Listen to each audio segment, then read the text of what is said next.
Life Adventure News. So we've got some breaking news out of the Supreme Court for you.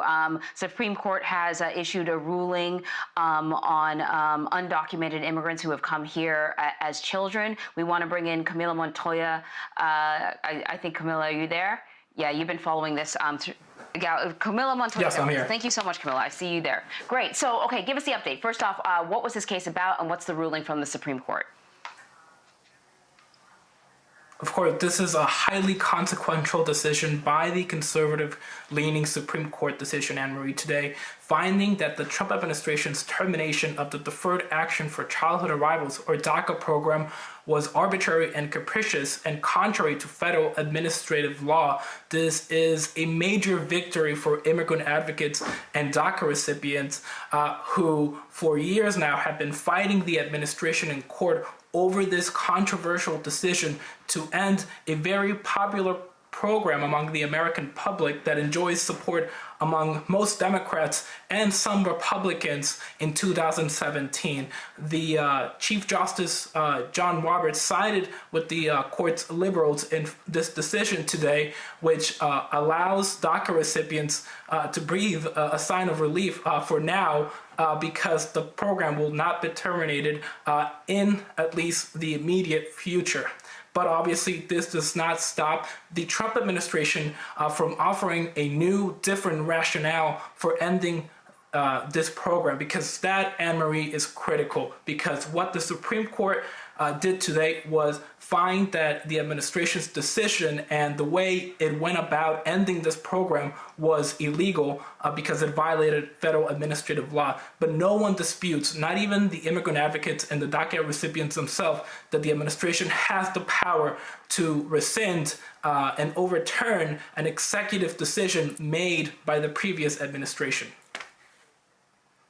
So, Camila, one of the things that it's interesting to point out is that this is two big Supreme Court rulings against the Trump administration this week. The first one, of course, being the LGBTQ ruling that allowed for the 1964 Civil Rights Act to protect people in the LGBTQ community. And now this one, what I'm interested to understand is, so as you pointed out, President Obama authorized this back in 2012 with an executive action, but the program does not provide a path to citizenship. So it's great news that those dreamers who were brought here as children, we have to keep reminding people, they were brought here as children by their parents, can continue to live and work in the United States, but it doesn't provide a path to citizenship. So how does that get done?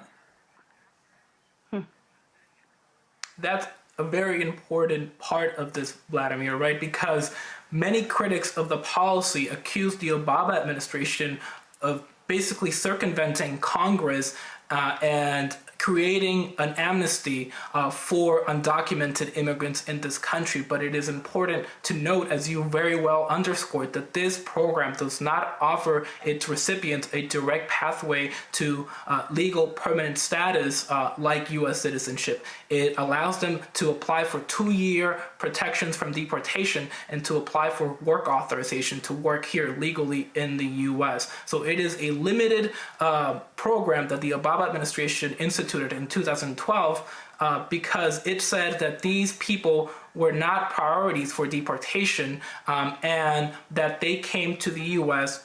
Through no fault of their own.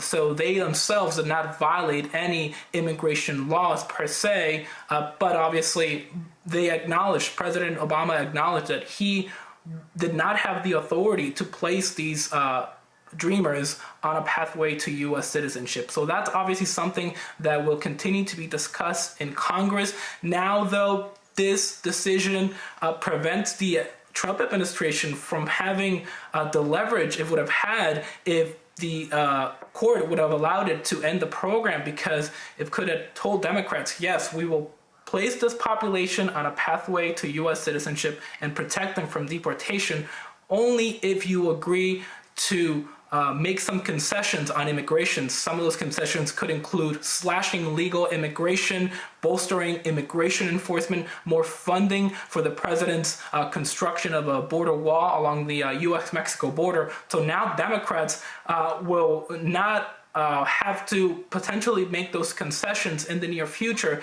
And I think This will all now be decided now in November, right? We have President Trump running against the presumptive Democratic nominee, Joe Biden, who obviously supports its program and supports legislation to place them on a pathway to U.S. citizenship. So it all depends on when and if the administration creates and crafts a new justification for ending this program.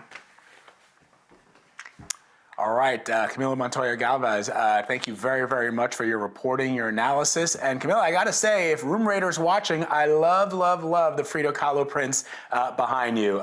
Very, very cool. Guess you're a big fan. Thank you. That's my mom's. Yeah.